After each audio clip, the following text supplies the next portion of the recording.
just we are in Brussels, so thanks everyone for coming. So I will just present Panda, which is a platform for network data analytics, but keep in mind just data analytics and also platform.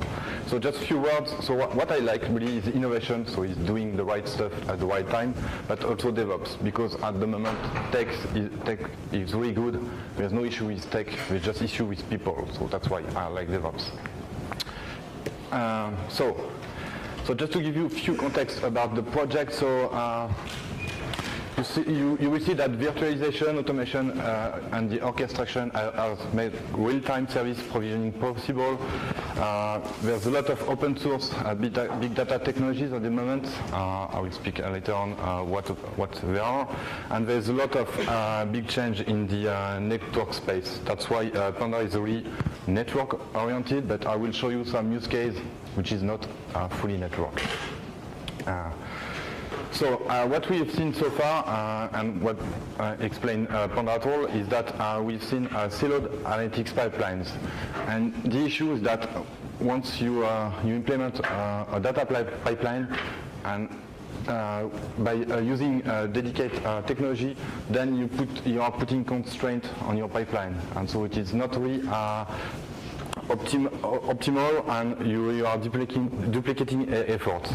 So that's what we define Panda, and why we want to achieve a really good big data platform. So we do not invent a lot of stuff. I will just present you some key aspects of the platform. But basically, so this is a Linux Foundation open source project. Why Panda? So really, we really want to make all the big data space really easy for you to use. And I will give you a live demo about deploying some Spark streaming application. And so what we want to achieve really is to remove the complexity of working with big data technologies. And if you want to have a quick look, so there is a lot of technologies on the big data space. So, and you've got some open source distribution of Hadoop, like Hortonworks, which is fully open source. But there is also Cloudera distribution, Mapr. But you can also go the other side with Splunk, which is not open source at all. So we are right in the middle. So just to illustrate one thing, if you want to just keep one takeaway of this presentation, is Panda is about the platform. So do not spend any time on building a platform for doing big data stuff. Just be focused on your use case and on the application. So because you will waste a lot of time of fine-tuning your Hadoop cluster, making analysis, etc. So really do not care about the platform. So here is just a short view about what is Panda. So the platform is just in the middle. So on the left hand side, so you've got how to integrate with the platform. So we just use Kafka, a well-known database technology, which is the better one at the moment, in order to be able to push data to Panda. So it's quite easy to use. We are providing, as part of the project, all the producer, the sample code, and the plugin to connect to the platform. So you can use Logstash. We've got a plugin for Logstash. We've got a plugin for OpenDaylight, and we've got all sample code in PHP, Python, and Java. So, but it's just about using the Kafka API with the Agro encapsulation. And then once you've got your data in the platform, you can either consume them in real time directly from Kafka, or you can build a near-time application based on Spark streaming or Spark batch processing, etc. So what we provide at the moment, so we are on the release 3.4. As part of this release, so we are providing all the installation to build your platform on top of OpenStack or on bare metal. So this is based on Heat template. So in less than 1 hour, you can have your platform ready to use. It's also possible to bootstrap the platform on Amazon. As I say, we've got plugins for Logstash, OpenBMP, and a lot more.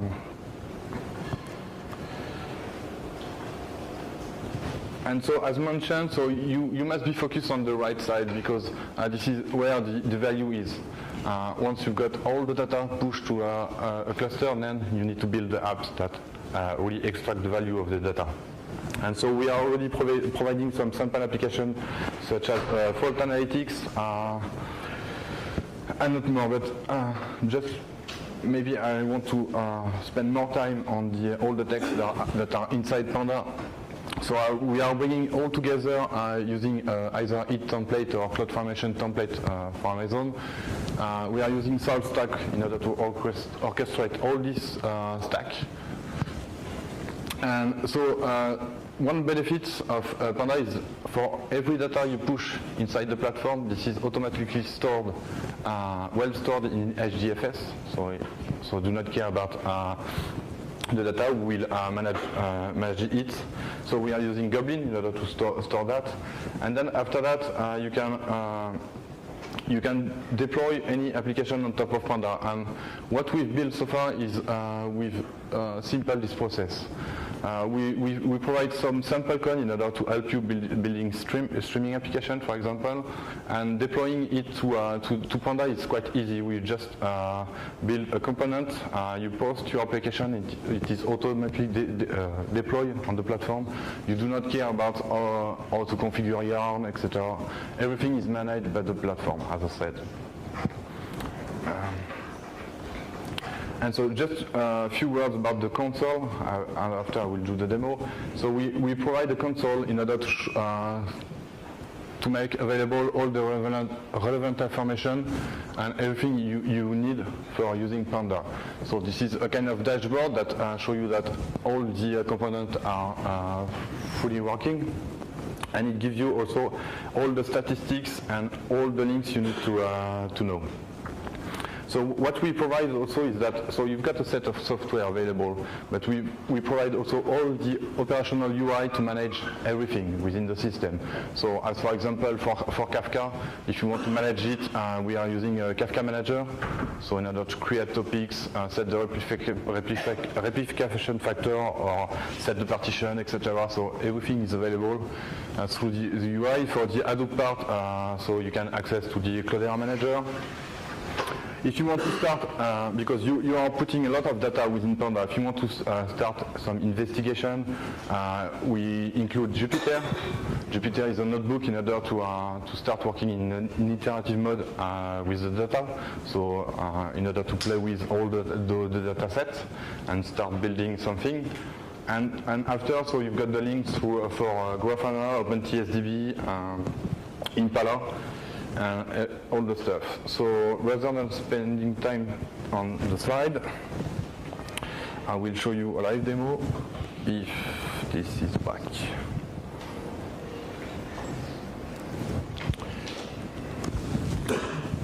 So everything is in GitHub. So if you go to github.com/panda project, you will find 25 repository, which consists of so you have everything from the HIT template to the sample application.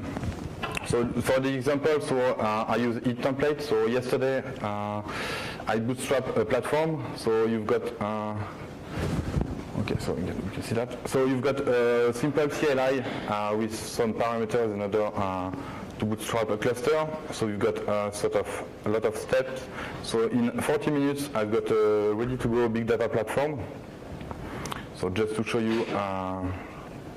So on the Horizon UI, so here what it looks like. So when we build the platform on top of OpenStack, so we build a dedicated environment for Panda. So it consists of a bastion, a dedicated network, and a set of VM.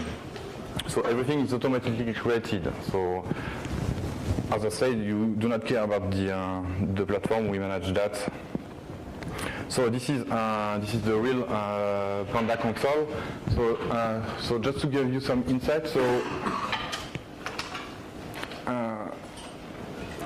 on the metrics part, what we've built, so we've built a platform testing component which grab all the metrics for all the components in order to ensure that they are working and expose all the information you need. So, you've got all the information for HBase, for example. You've got all the information for Impala, Uzi, etc., and you've got also all the stats for all the brokers available in this cluster. So this is quite useful. Just to show you, so here for the demo, I've just created a topic, and so you will see that there is some data coming over it. And as I mentioned, so here's the U service, which is part of CDH. This is a way to browse the HDFS. So everything is stored as a data set. So any data push to Kafka goes over HDFS through Goblin and is sorted by source. So we've got a little, we do not put any constraint on the data pipeline, as I said, so we just put an Avro encapsulation in order to specify a little platform schema, which is just about defining a source in order to know where the data is coming from, a timestamp, a host, and then the raw data. So the raw data can contain whatever you want. This is where you will put all your relevant data for the metrics there.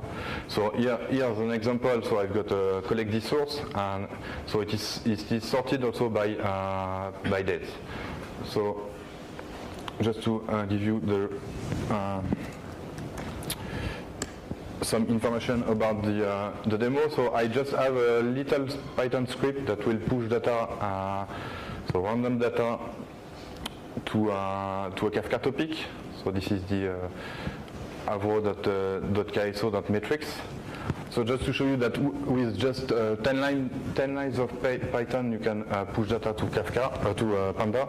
So to Kafka, you just need to use the avro schema, and then put your raw data within the message. So just to show you that the avro schema is quite simple. It says timestamp, source, host, IP, and raw data. So I will push data just after. Just let me show you that. So at the moment, so I've got my working cluster. What I will do is I will deploy a streaming application. So I already compiled the sample code available on GitHub,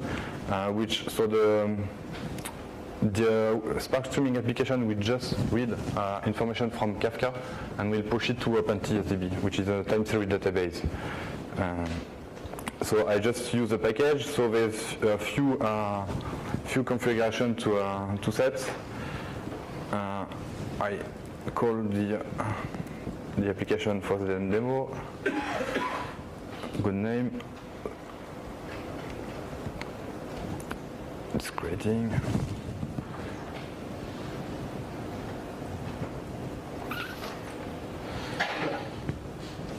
Okay. So now the application is available on top of the cluster. I can run it.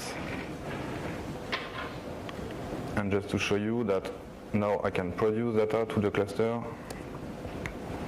And if I go to OpenTSDB,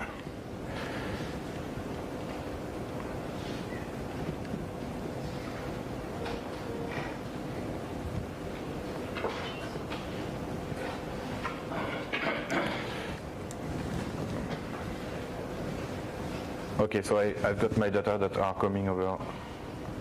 Here, you can see that I've got some points. So it's just to show, so this is a real-time application. So basically it was easy to produce data to Panda, to deploy the application, which just get the data from Kafka and push it to OpenTSDB. So OpenTSDB is a well-known time series database. So most of the time all the data are based on timestamp. So especially on the network side, so that's why we used to do this kind of demo. So just to show you that it's quite easy to use and simple.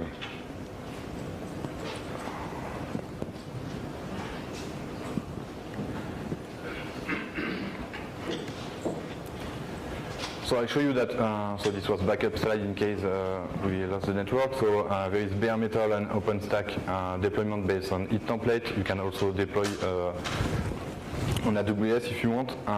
So within the console, all the platform testing. So the data ingestion is quite easy to do, just with a simple Python code.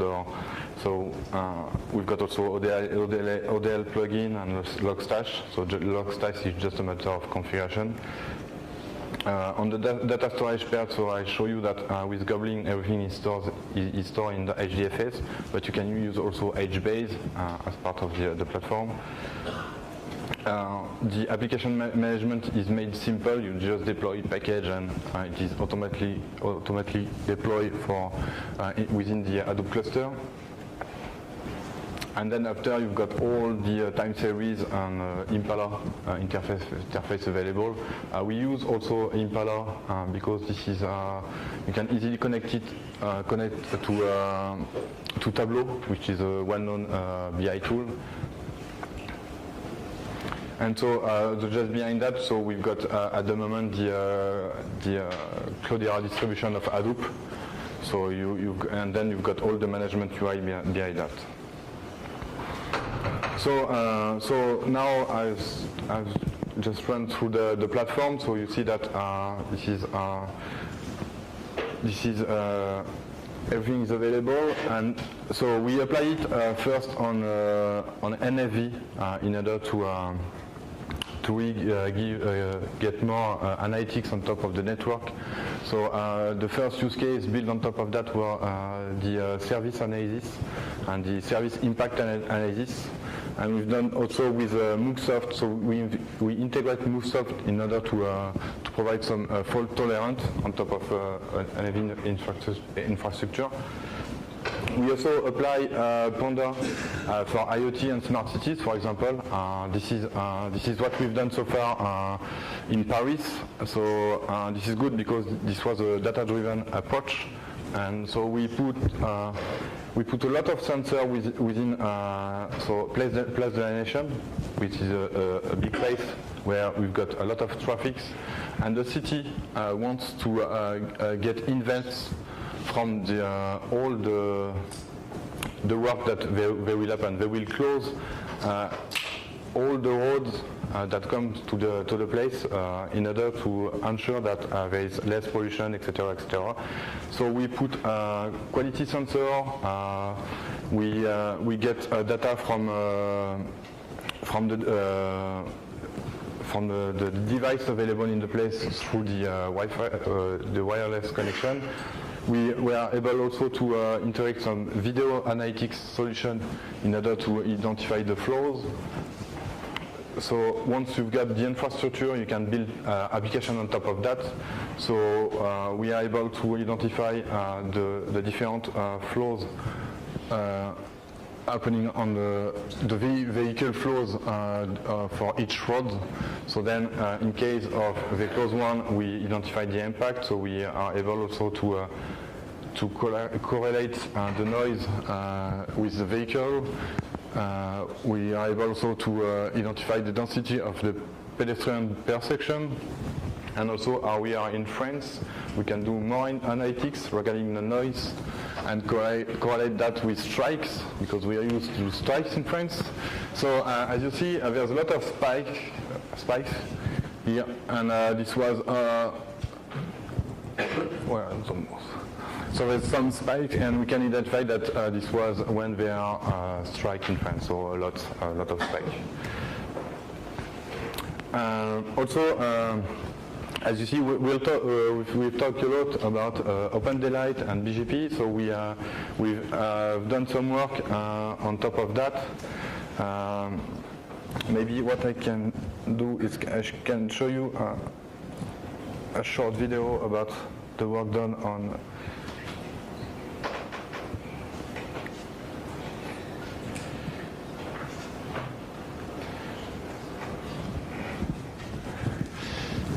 so this is so what we've done so far. So we've put all the prefix within Panda. as Jill demonstrated just later on. Just so extracting everything from OpenDaylight and putting that into Panda. So we've got all the data. So this is currently, I would say, in development, but we will soon demonstrate it on the Cisco Live Berlin. So you will see that all the BGP events are stored automatically in HDFS. And then after that, so you can run so BGP application on top of Panda. So this is a video, this is good because this is working faster than a live demo. So we can launch multiple instances of an application, and then after, so we've done some data exploration using Jupyter. So this is a way to show you how Jupyter works. So you can do some iteration on top of all the data sets and start doing some visualization. And so, here you can have a network topology graph based on all those BGP data. And after, you are free to spend more time on the application and the visualization, which is the key part of all the big data space. And so you can look at all the prefix, you can sort them per AS. And after, just for the fun, so it will be after you are free to do nice visualization on top of all those big data. So this is, but keep in mind also that Panda is about big data. So you need really to have a huge data set or a real big stream of data coming to the platform. Otherwise, this is not about big data. So this is just a nice example.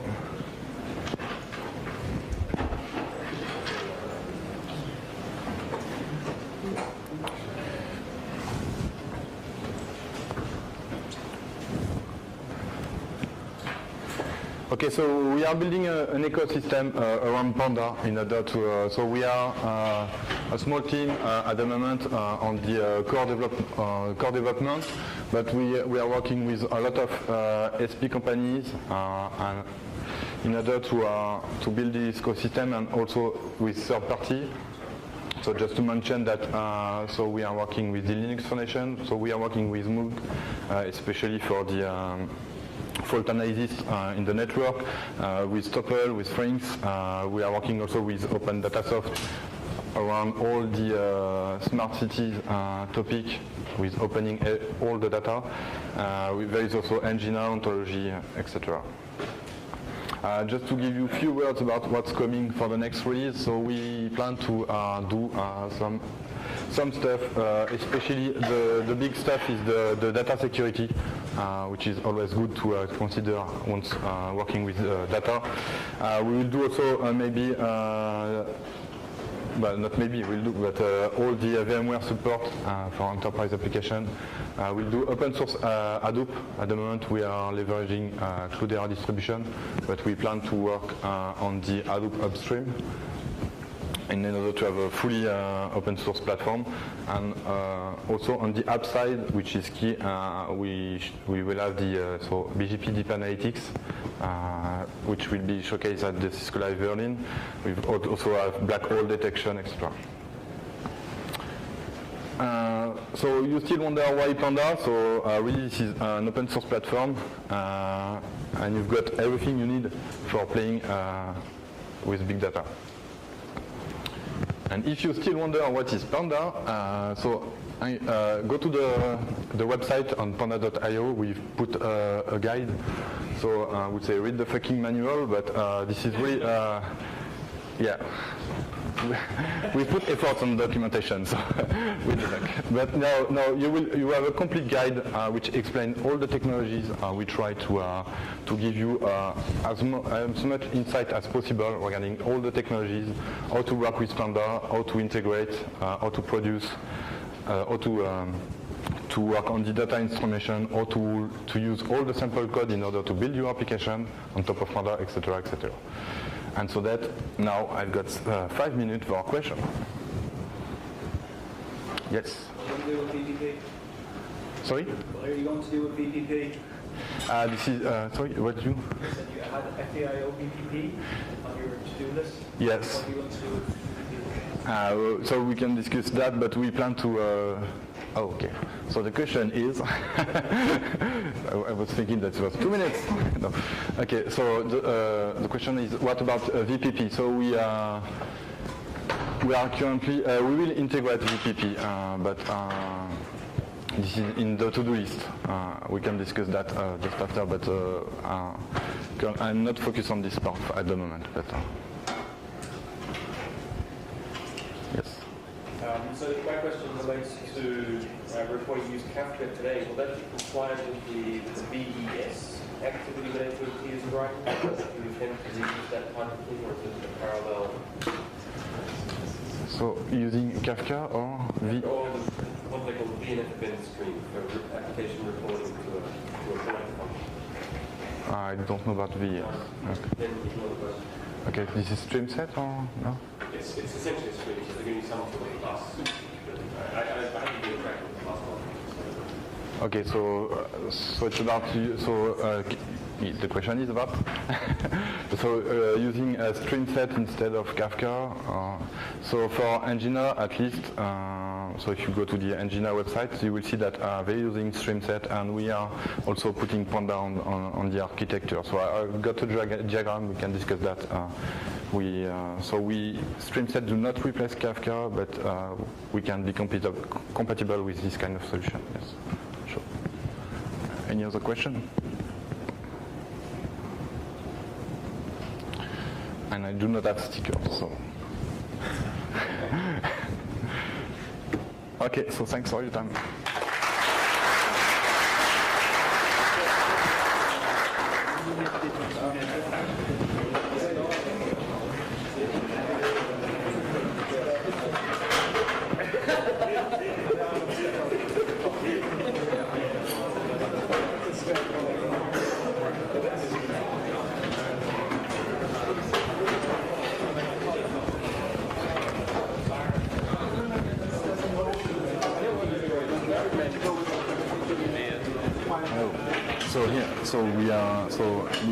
From stream set we push data to Kafka. Okay, so there could be like some RabbitMQ stuff coming in or whatever. Yeah. Okay, then there's probably. I know that your guys have talked with the AT&T guys already because I actually made the meeting around that. Yeah. So I know there was some conversation around that. I just wondered whether it was making any plans. Yeah. So currently the issue is that so we are only 5 in the team. So we are focused on the core development. We are supporting only 2 customers. We cannot support more. So we've got focus on Verizon and Nginx, but we'll also there is also thread with AT&T and